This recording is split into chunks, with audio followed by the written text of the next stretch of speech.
Assalamualaikum warahmatullahi wabarakatuh. Nama saya Hardian Syahputra, STMkom, dosen tetap Universitas Pembangunan Pancabudi, di mana saya adalah pengampu mata kuliah Sistem dan Layanan Virtual. Nah, pada kesempatan hari ini saya ingin menjelaskan deskripsi dari mata kuliah ini, di mana deskripsi pada mata kuliah ini nantinya akan membahas tentang konsep, tentang arsitektur, serta implementasi sistem dan layanan berbasis virtual yang menjadi fondasi utama dalam teknologi informasi di zaman yang modern ini. Di mana pada mata kuliah ini juga akan dibahas tentang prinsip-prinsip virtualisasi perangkat keras, sistem operasi, jaringan, penyimpanan, serta penerapannya melalui virtual machine. Lalu juga penerapannya melalui teknologi kontainer dan layanan cloud computing. Nah, selain itu juga mata kuliah ini akan membahas bagaimana virtualisasi diimplementasikan di sektor pendidikan, pemerintahan, dan di sektor bisnis. Nah, pada mata kuliah ini berada di kurikulum di semester ke-6, di mana mata kuliah ini berkredit atau SKS 3. Nah, mata kuliah ini nantinya akan membahas terkait materi-materi pada pertemuan pertama tentang konsep dasar sistem dan layanan virtual. Lalu pada pertemuan kedua akan membahas terkait sejarah dan perkembangan virtualisasi. Pada pertemuan ketiga akan membahas terkait dengan arsitektur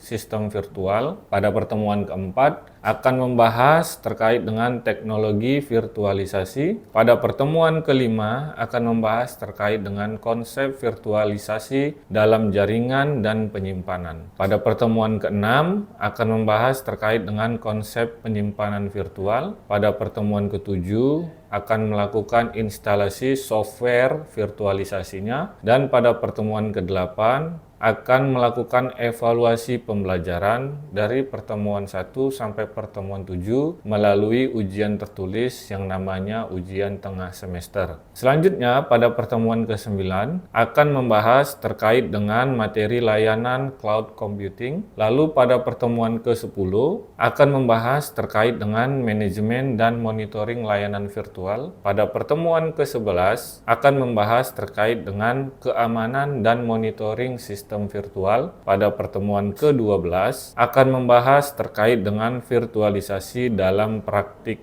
industri. Pada pertemuan ke-13 akan membahas materi terkait dengan virtualisasi desktop layanan virtual. Pada pertemuan ke-14 akan membahas terkait dengan tren dan masa depan layanan virtual. Pada pertemuan ke-15 akan membahas terkait dengan review materi dari pertemuan ke-1 sampai pertemuan ke-14 dengan tujuan untuk mempersiapkan mahasiswa untuk menjawab soal ujian tertulis ujian akhir semester. Dan pada pertemuan ke-16 dilakukanlah evaluasi pembelajaran menyeluruh pada pertemuan 1 sampai pertemuan ke-15, di mana mahasiswa nantinya akan menjawab soal ujian tertulis yang namanya ujian akhir semester. Nah, sistem pembelajaran yang diterapkan dalam mata kuliah ini yang pertama dilakukan oleh dosen dengan melakukan ceramah materi pembelajaran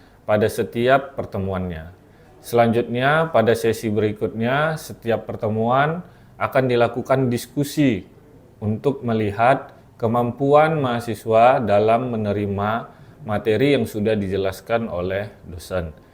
Lalu, metode pembelajaran yaitu dilakukan dengan blended learning sesuai dengan mengacu pada SN Dikti atau Standar Nasional Dikti, di mana hal itu diatur pada standar perguruan tinggi, yaitu 70% tatap muka atau 11 pertemuan dan 30% non-kelas atau 5 pertemuan dengan estimasi waktu 150 menit per satu pertemuan. Selanjutnya, interaksi dosen dan mahasiswa dengan tujuan meningkatkan pemahaman materi bagi mahasiswa untuk menumbuhkan sikap kritis terhadap materi yang sudah dijelaskan oleh dosen, lalu memberikan umpan balik terhadap apa yang sudah dijelaskan oleh dosen.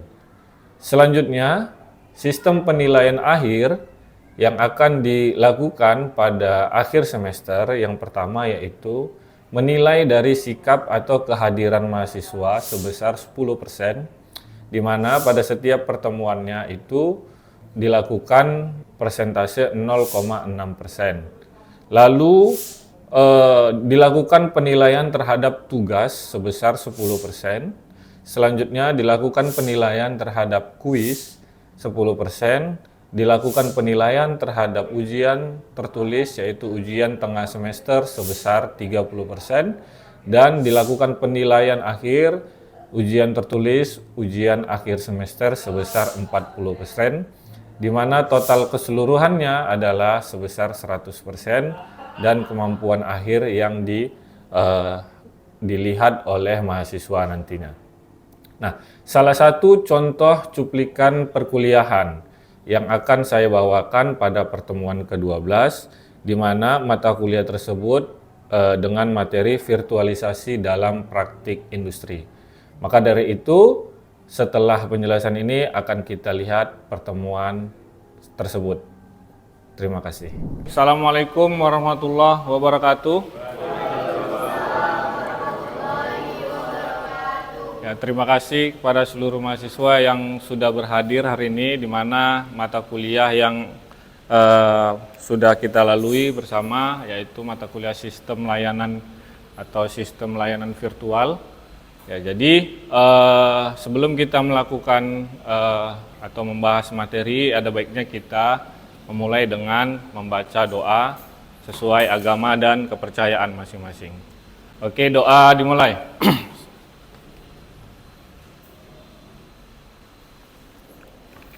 Oke, hari ini kita akan membahas terkait materi yang namanya virtualisasi dalam praktik industri. Oke, sebelum kita membahas materi itu, ya kita sudah membahas materi pada pertemuan ke-11, di mana pada pertemuan sebelumnya itu, pada pertemuan 11 kita telah membahas bahwa keamanan itu merupakan aspek yang sangat penting atau aspek yang sangat krusial dalam sistem layanan virtual. Nah, dengan meningkatnya penggunaan virtualisasi dan cloud, ya, cloud itu adalah penyimpanan awan, ya, atau cloud computing yang biasa disebut penyimpanan awan, di mana ancaman terhadap data dan layanan juga itu semakin banyak atau semakin intens atau semakin kompleks. Ya, itu pada pertemuan sebelumnya.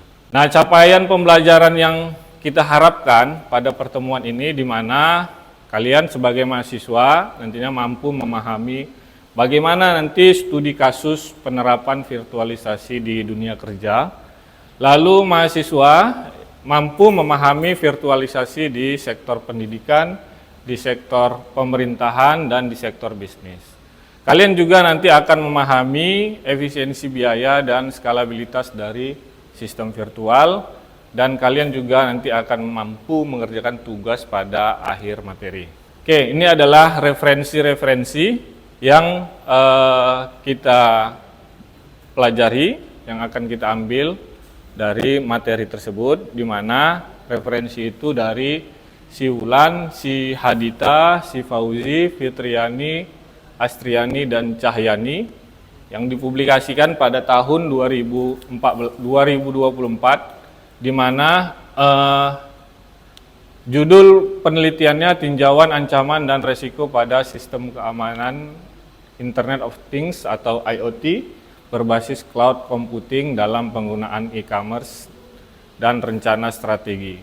Yang kedua, judulnya yaitu analisis ancaman keamanan dalam penggunaan teknologi cloud computing. Yang ketiga, analisis atau analisa kerentanan pada vulnerable Docker menggunakan scanner OpenYAS dan Docker, ya, dengan acuan standar nomor 800 dan sampai 115. Oke, Selanjutnya kita akan membahas ya materi yang mana materi ini adalah visualisasi dalam transformasi digital.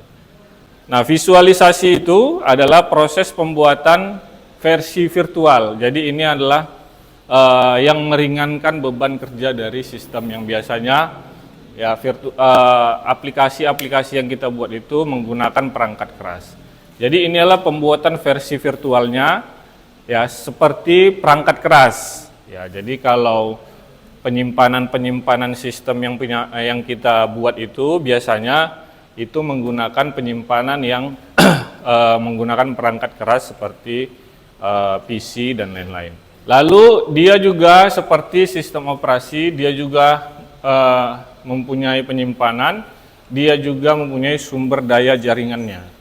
Ya, dengan menggunakan perangkat lunak seperti hypervisor, satu server fisik dapat menjalankan beberapa mesin virtual yang beroperasi secara independen. Ya. Jadi hal ini memungkinkan pemanfaatan sumber daya yang lebih efisien dibandingkan dengan perangkat keras yang akan kita butuhkan. Dan dia juga lebih fleksibel dalam pengelolaan sistem teknologi informasinya. Ya, jadi ini adalah teknologi terkini yang mampu meringankan beban kerja dari perangkat keras yang kita punya. Virtualisasi telah menjadi katalisator utama ya dalam transformasi digital di berbagai sektor.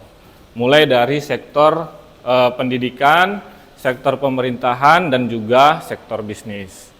Ya, jadi virtualisasi secara umum itu ya tujuannya untuk meringankan beban kerja dari perangkat keras yang kita punya. Nah, kira-kira dari sisi itu ya gambaran apa yang bisa kalian cerna ya terkait dengan virtualisasi ini?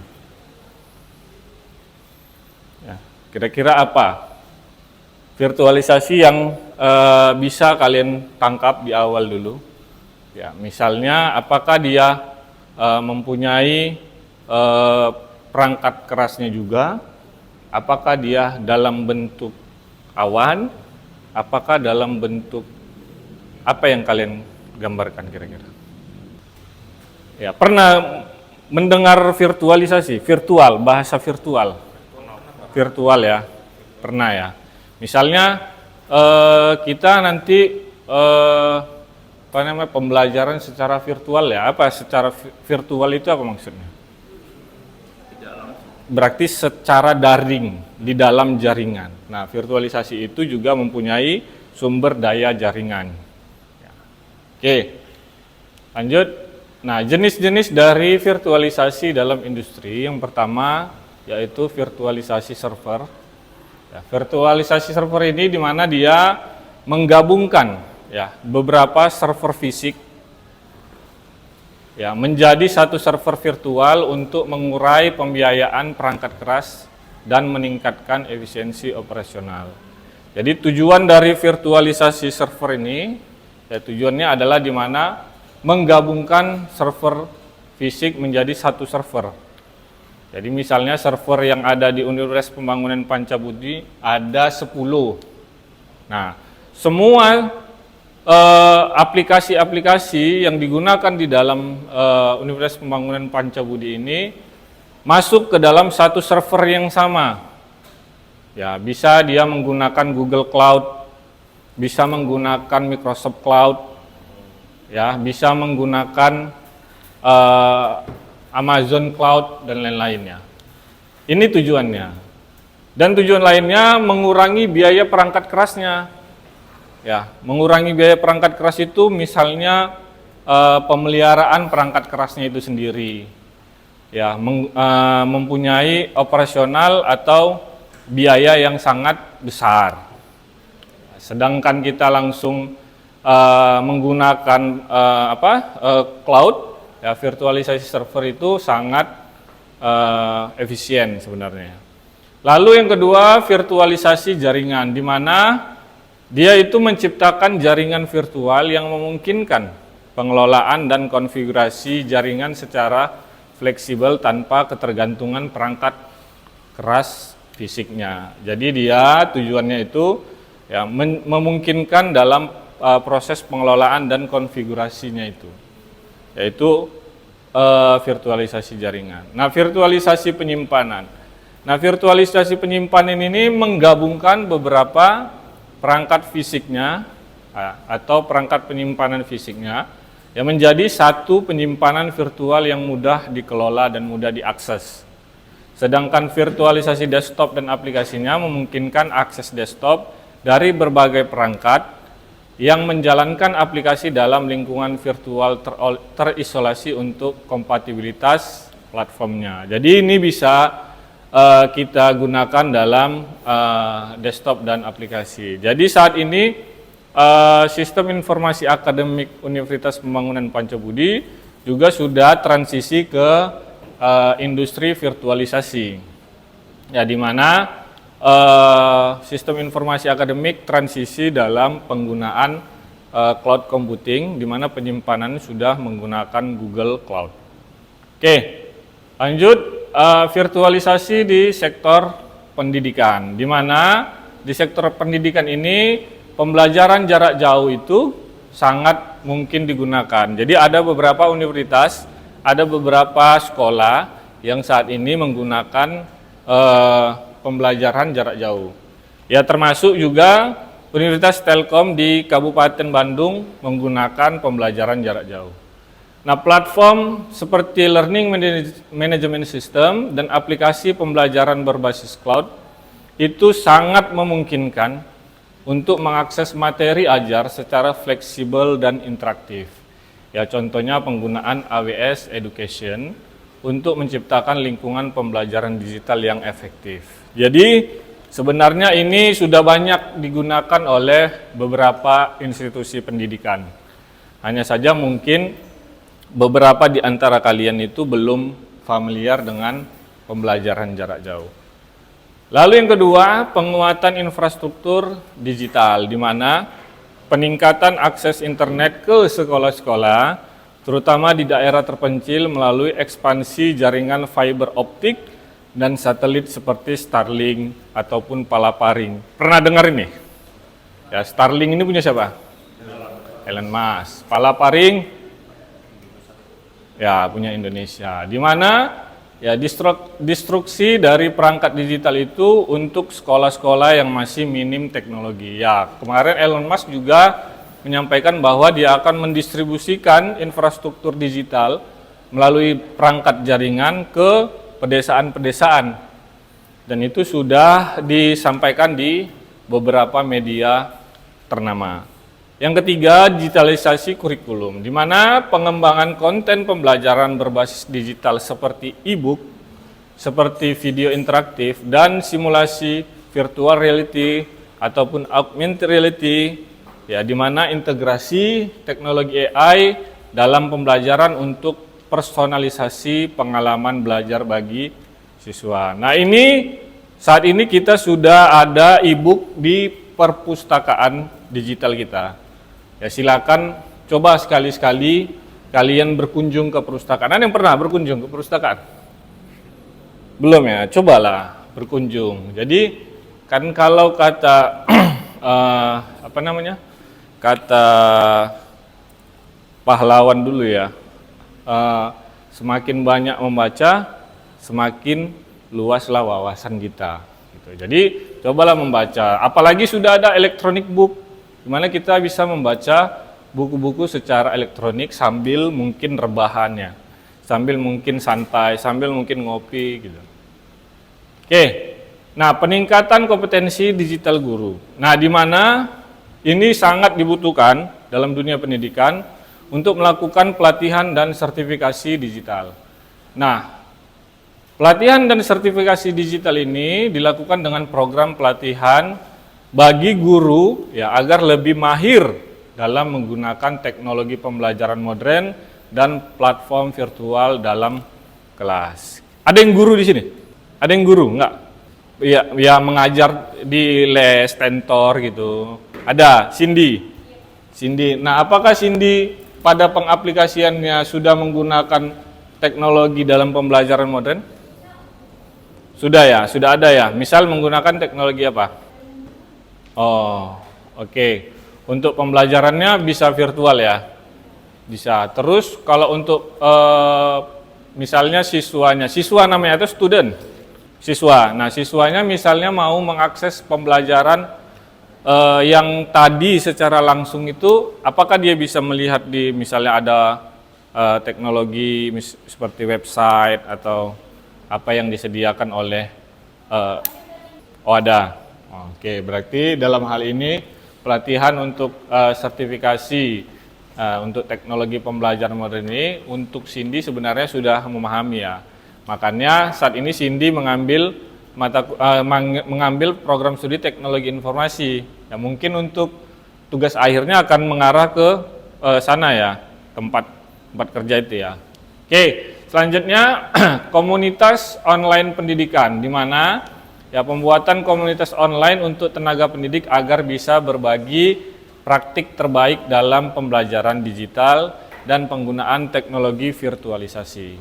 Yang ketiga, insentif implementasi digital, di mana memberikan insentif bagi guru yang berhasil mengimplementasikan metode digital teaching secara efektif dan mengintegrasikan virtualisasi dalam proses pembelajaran. Untuk Cindy di sini ada insentifnya. Insentif pengajaran mungkin ada ya? Belum ada ya. Ya, jadi mungkin nanti bisa disarankan ke manajemen ininya ya, manajemen pendidikannya untuk memberikan insentif lah setidaknya dalam mengimplementasikan metode digital teaching. Oke, lanjut. Ada smart government dan sistem pemerintahan berbasis elektronik atau biasa disebut SPBE. Di mana ya virtualisasi itu menggunakan atau mempunyai infrastruktur. Penerapan infrastrukturnya itu secara virtual untuk mendukung layanan pemerintahan yang lebih efisien dan hemat biaya. Ya, jadi secara virtual ini sangat menguntungkan bagi pemerintahan dan tadi kita bahas pendidikan. Lalu sistem pemerintahan berbasis elektronik ya biasa disebut atau disingkat SPBE, di mana implementasi dari SPBE ini melalui aplikasi berbasis virtual untuk meningkatkan efektivitas dan transparansi pelayanan publik. Ya, jadi ketika kalian mengakses misalnya sistem yang dibuat oleh pemerintah, jadi kalau masih ada kelambatan dari jaringan atau kelambatan dari sistem, ya itu masih menggunakan berbasis perangkat fisik ya servernya. Tapi kalau sudah kencang prosesnya, ya sudah pasti dia menggunakan berbasis virtual atau layanan cloud. Lalu ada juga cloud computing, di mana penggunaan solusi hybrid cloud seperti Azure Stack untuk meningkatkan skalabilitas dan keamanan data dalam layanan publik. Nah, cloud computing ini tempat penyimpanan dari semua aplikasi-aplikasi yang digunakan dalam satu institusi pendidikan itu. Oke. Lalu ada yang namanya virtual office, di mana penerapan ruang kerja virtual sebagai bagian dari transformasi digital pemerintah untuk kerja yang lebih fleksibel dan efisien. Ini penerapan virtual office artinya dari administrasi perkantoran dan lain-lain, ya ini sudah diterapkan oleh smart governance.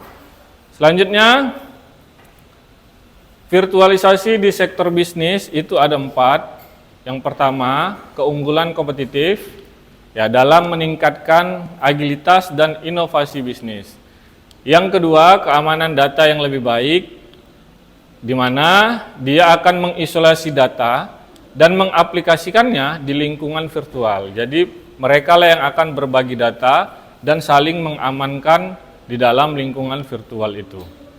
Lalu yang ketiga, skalabilitas dan fleksibilitas, di mana ini dilakukan untuk menyesuaikan kapasitas teknologi informasi sesuai dengan kebutuhan.